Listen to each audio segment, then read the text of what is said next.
Darryl! Help on it, Norm! Help! Duck it!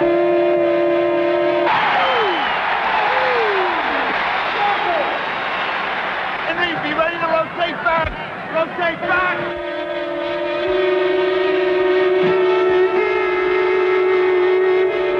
Darryl! What's this? Back that, Phil. That's his motion, Phil.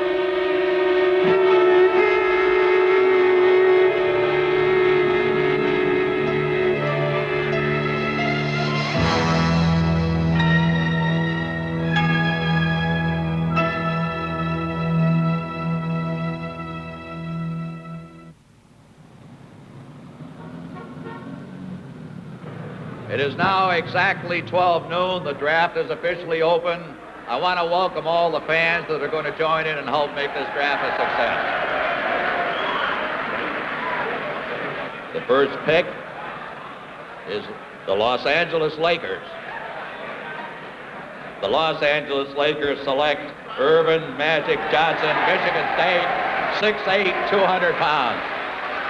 For being number one drafted, first, I was just elated over being that, you know, and I never thought that I would be in an NBA championship. It's like, I mean, it just means so much. You can walk around with your head proud. The whole next year, everywhere you go, the world champion Los Angeles Lakers is coming to town. I mean, it makes you feel good, and it just means so much to me. It's undescribable how much it really means to me, and I would just like to have it, and I'm going to go get it. Magic Johnson will have to go get it from the champion Seattle Supersonics, who eliminated the Lakers in 1978 and 79. Aiming at another confrontation, the Sonics fly by Portland in the opening round 2-1.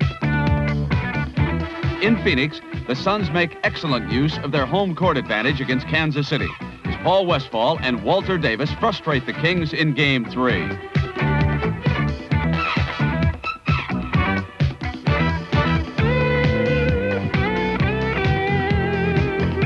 The Lakers are revved up to meet the challenge from Phoenix. The awesome talents of Kareem Abdul-Jabbar are overpowering as the Lakers close out the Suns. While the main man's scoring spree delights the Forum fans, Phoenix coach John McLeod is not of a mood to share the Lakers' glee.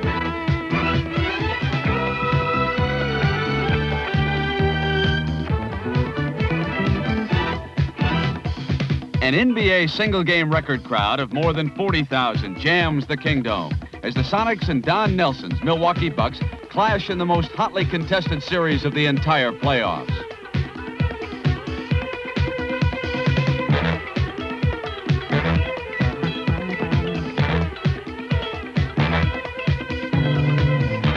Lenny Wilkins and his champions stage a gutty comeback to turn a 3-2 deficit into a 7-game triumph. The Western Conference Final is the inevitable matchup with the favored Lakers and the reigning title holders. Los Angeles coach Paul Westhead calls for defense and a running game. The Lakers respond. Lenny Wilkins and the Seattle Sonics will not repeat their heroics of 1 year ago. The Lakers win the West 4-1.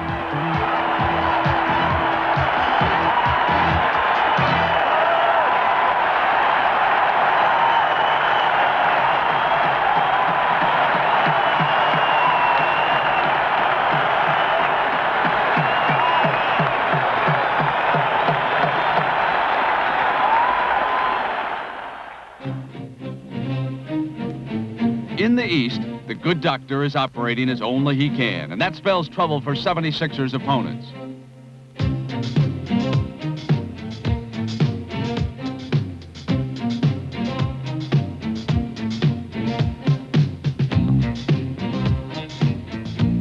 Dick Motta and his Bullets were the champs in 78, finalists in 79. Now they're gone in 2 games. The San Antonio Spurs have scoring machine George Gervin primed to outrun Houston. The Iceman pops for 44 points in Game 2. But the Battle of Texas is captured by the balanced Rockets attack 2-1. The NBA's Rookie of the Year, Larry Bird, made this a turnaround season in Boston. The Celtics compiled the best record in the league, and experts are predicting a Boston-Los Angeles final. Coach Bill Fitch has the Big Green finely tuned, and the Houston Rockets are blown out in 4 straight.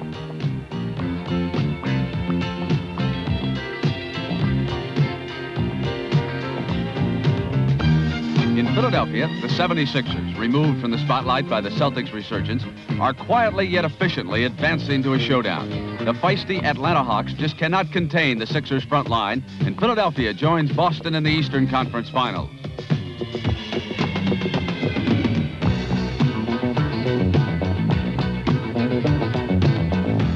It's the Birdman and his high-flying Celtics against the 76ers, cast in the unfamiliar role of the underdog.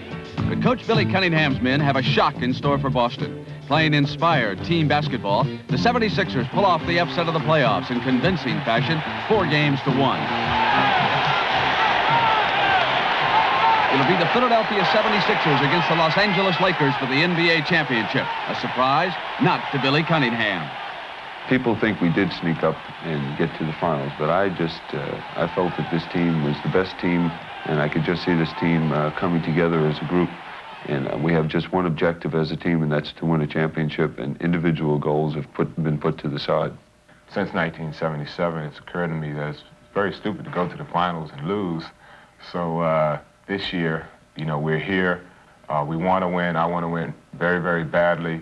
And I agree with the international way of thinking that it is the most coveted prize that a basketball player can receive, and I'd like to receive it. Welcome to the land of movie stars, sunshine, and air that's clearly visible for the opening of the 1980 Championship Series.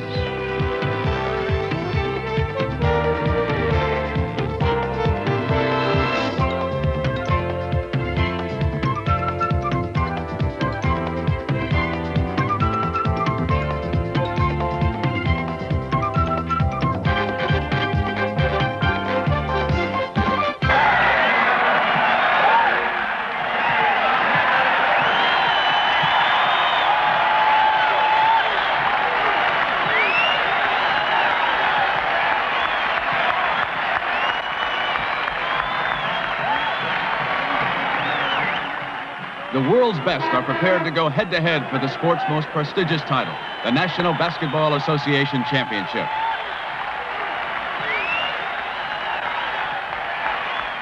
The 76ers sprint out of the starting gate on the opening tap as Caldwell Jones and Darryl Dawkins team up for a Dawkins dunk.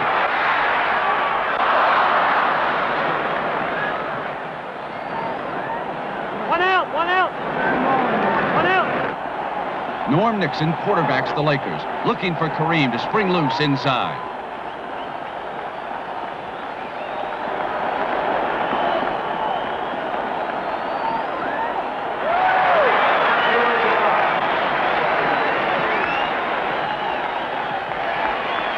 Lionel Hollins, a key addition for the Sixers after Doug Collins was injured, joins forces with Maurice Cheeks for a lightning-quick backcourt tandem.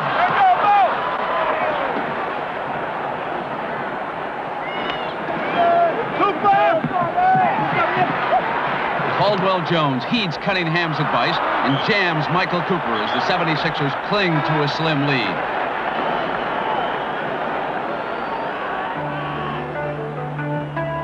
The muscle of Jones and Dawkins has denied Kareem the ball, but now the big guy suddenly sheds his defenders and goes into the role that Sixers coach Billy Cunningham dreads. The view from the opposing bench is devastating, and Cunningham tells it exactly like it is.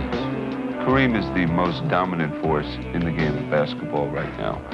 He's just playing inspired basketball. We have come to the conclusion that we're just not going to be able to contain him. Kareem's teammate on the front line, Jamal Wilkes, has a first-hand look and double-barreled reasoning. The man, is rightfully the most valuable player of the NBA. Especially right now, he seems to be so motivated that although it's still a pro game, it's more of a college flavor to it. Kareem's Game 1 performance is typical. 33 points, 5 assists, 6 block shots, and 14 rebounds. A one-man demolition crew. Timeout.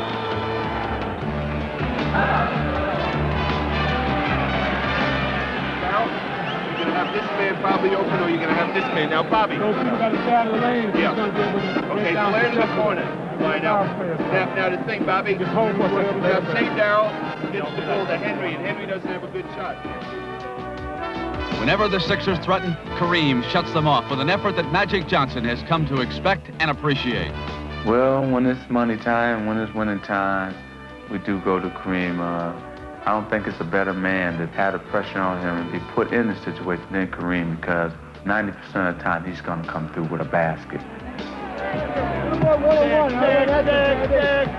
Kareem comes through time and again, just like Magic said he would. The Lakers wrap up Game 1 with a well-earned 7-point victory.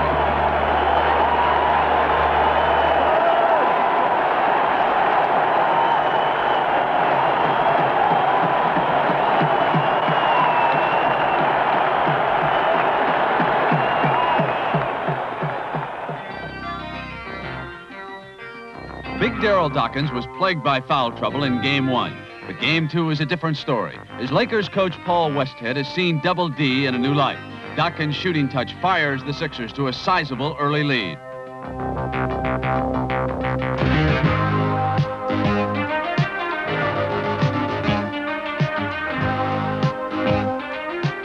The 76ers can do no wrong as they extend a 16-point margin up to 23 midway through the third quarter.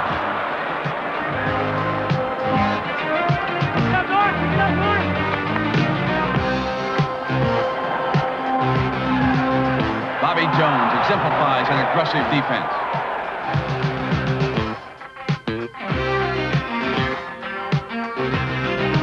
Darryl Dawkins triggers an explosive offense with 25 points.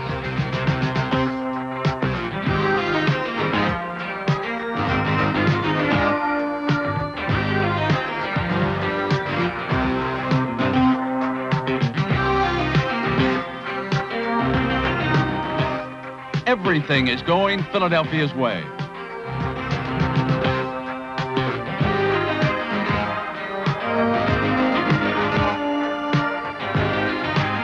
Dr. J, Julius Erving keeps a hand in things, and the Sixers are in control with only 12 minutes remaining. Okay, all right. You know what I mean? Because he's standing facing Kareem. If you go behind him, I can give you a nice one toward the hoop. Next time down, let's go 1 out, forward center, Jimmy to Kareem, Magic running, so you got EJ rolling down in the lane. We get this. It's going to be Jimmy passing to you. Magic's already down. You got Silkai and Norman here. When he passes it, Magic's back cutting, then they're splitting. Okay, we're going 1 out, forward center, direct. Run now. On the board. Run. Good job. Doing it on the board. The sellout crowd urges the Lakers to get back in the hunt. And what better way to initiate that effort than getting the ball to Kareem?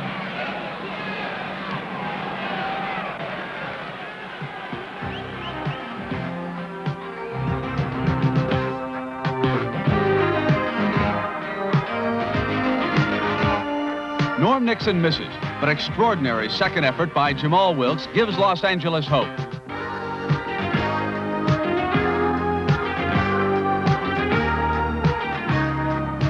The momentum turns 180 degrees, and the Lakers are pumped up. It's an attempted comeback of gigantic proportion, but Sixers defensive ace Bobby Jones could have almost predicted it. We knew that they were going to make a run at us.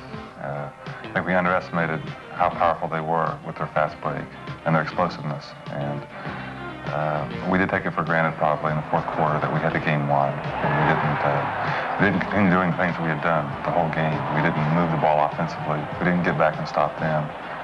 And I think it was a combination of those two things that really capsized our ship at the time. The huge lead shrinks to a single point with half a minute to go. The Forum is pandemonium personified. Billy Cunningham is in Nightmare Alley. Paul Westhead is living a dream. But Bobby Jones shoots over Michael Cooper and saves the game for Philadelphia. The 76ers survive. Billy Cunningham can breathe again and travel back to Philadelphia with the championship series knotted at 1 game apiece.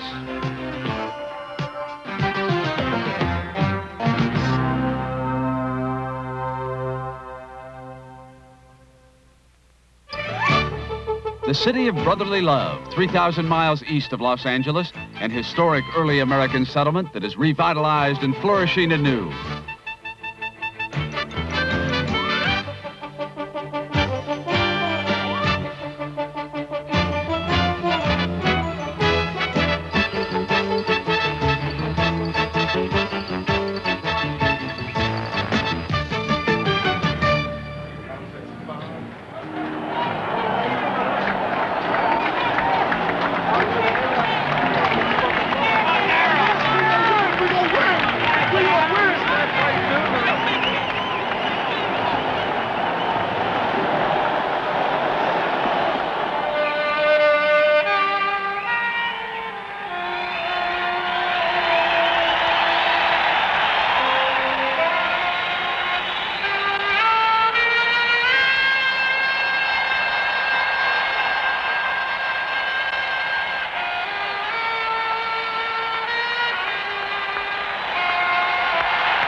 Spectrum fans' response to the national anthem will be their most positive reaction for the day. The Lakers' late rally from Game 2 spills over into the beginning of Game 3. Kareem Abdul-Jabbar and Jamal Wilkes open up in high gear, and the Sixers are down by 8 points after just 3 minutes and 6 seconds of action.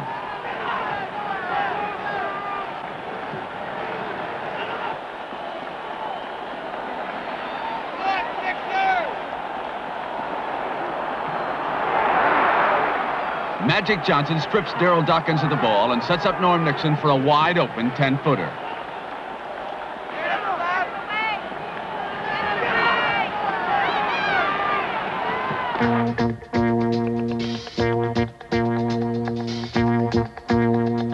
Even Sixers baskets aren't what they appear to be as Caldwell Jones is hit with offensive interference. And Laker misses, infrequent though they may be, are converted into points as Jim Chones rebounds and scores.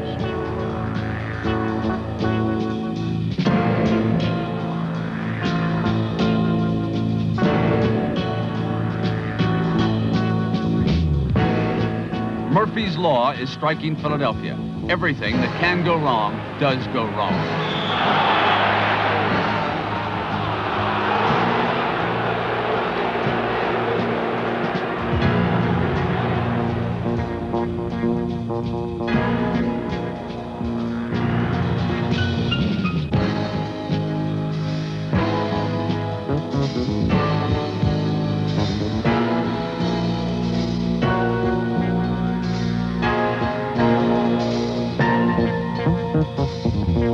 Billy Cunningham can't believe his eyes. The 76ers are never in it. After erasing the Lakers' home court advantage with a four-run victory in the second game, the Sixers come out flat, and the Lakers reclaim it immediately.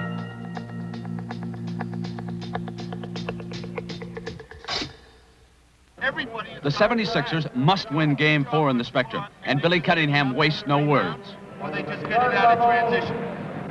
Everybody's got to get back. Everybody's got to do their job. Everybody's got to want it. We haven't shown it. They've wanted it more than we have up to this point. Now we have to start playing basketball. Now let's go. Come on. Come on, let's dig in now. Come on. Yeah.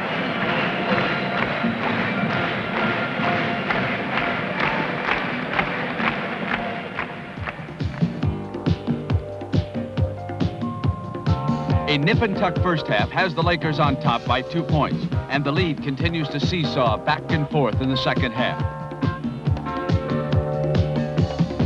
Dawkins makes a super block on Abdul-Jabbar, and Mo Cheeks capitalizes, driving the length of the floor.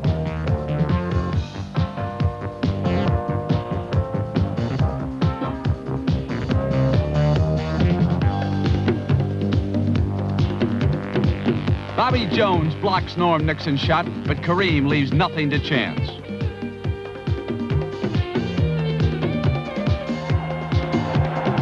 Balls, put your goggles back on. The fourth quarter will decide the issue, and Julius Erving takes matters into his own hands. In my opinion, Julius Erving is the best forward I've ever seen play the game of basketball. Billy Cunningham's praise comes from home, but Paul Westhead also recognizes the doctor is unstoppable. The real problem is that even if you double or triple team him, he has that unusual ability to just jump right over top of people. With Dr. J leaping all over the Spectrum in a single bound, the 76ers maintain a slight edge in the final minutes.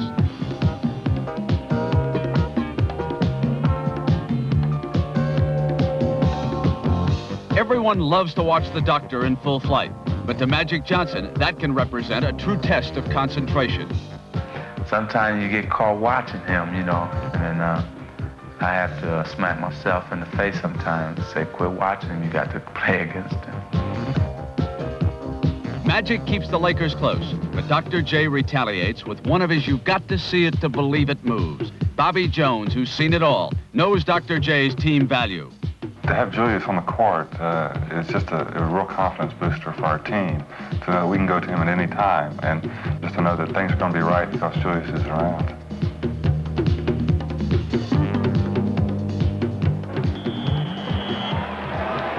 The Lakers have 6 seconds to produce a mini miracle. Coming high to the ball. Silk fanning out to the three-point area, nice and wide. If it comes in here to you, Coop, look to kick it back to Magic. All right? You got plenty of time. So we're shooting the 3. Any more timeout? No, we don't have no ball.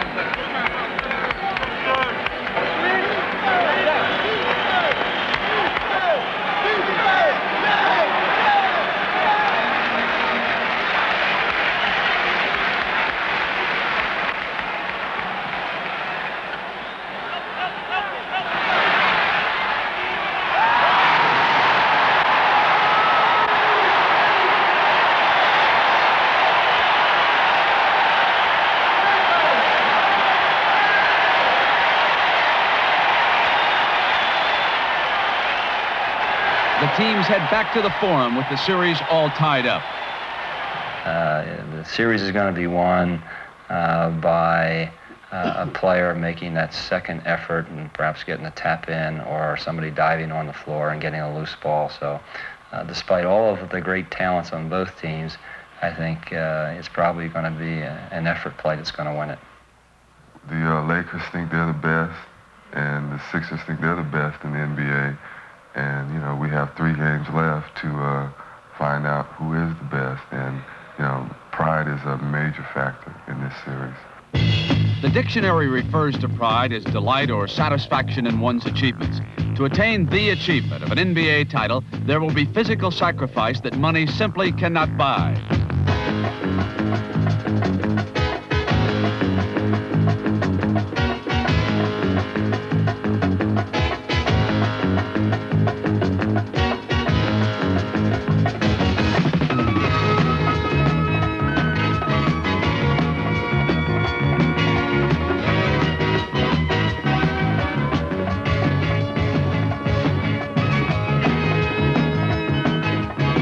Big men dominate the pivotal game. Dawkins provides a slight first-half advantage. Abdul-Jabbar carries the Lakers back to a tie. Kareem is on a tear, gives the Lakers a 2-point lead, but sustains an ankle injury on the play. With 4 minutes still to play in the third quarter, Kareem is helped off the floor.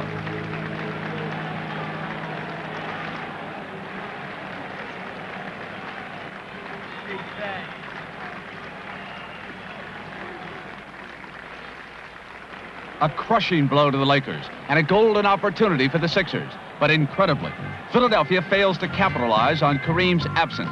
Magic Johnson takes up the slack, and the Lakers stretch their 2-point margin to 8 by the end of the third quarter.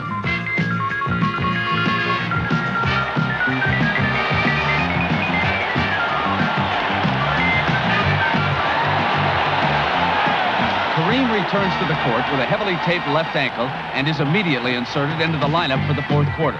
The big guy registers 6 quick points, and the Los Angeles lead grows to an even dozen. Dr. J will not surrender. Julius takes command of the 76ers offense. In a gallant one-man show, the Doctor scores 16 points in just under 8 minutes. The NBA team title may be on the line, but the final quarter of Game 5 is a personal duel between Dr. J and Kareem.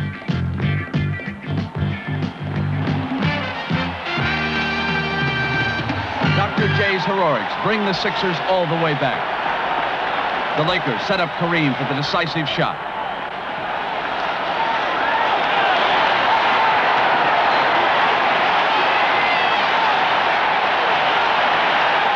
Kareem's 40 points win it for the Lakers, but he pays the price.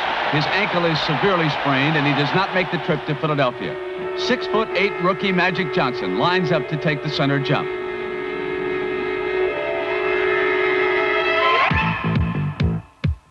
Irvin Johnson's the name, and magic is his game on this mystical night.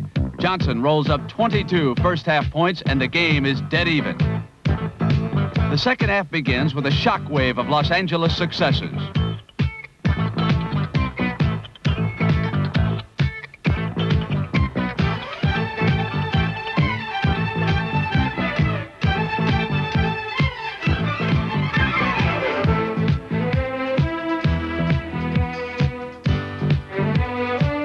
Even without Kareem, the Lakers are dominating the Sixers off the boards, fast breaking with a vengeance and making it look easy. The first 14 points of the third quarter are all on the Los Angeles side of the scoreboard.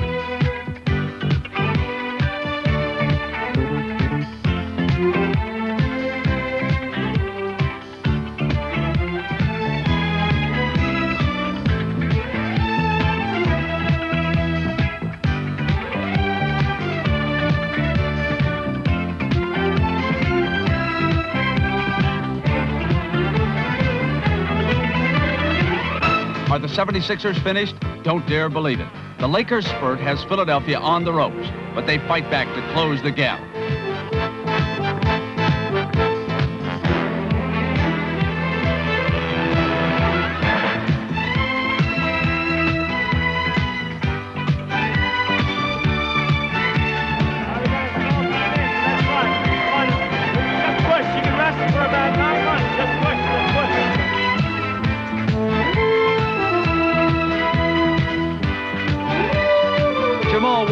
Playing his best in the clutch, barrels through on his way to a 37-point night. Johnson double pumps his way to a magical total of 42 points, and the Lakers can pop the champagne.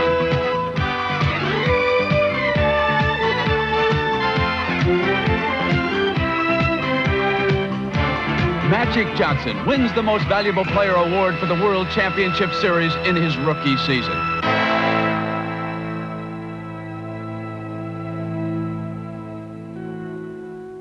The Lakers win Game 6 minus Kareem, and the method is pure Hollywood. The Los Angeles Lakers are the champions of basketball.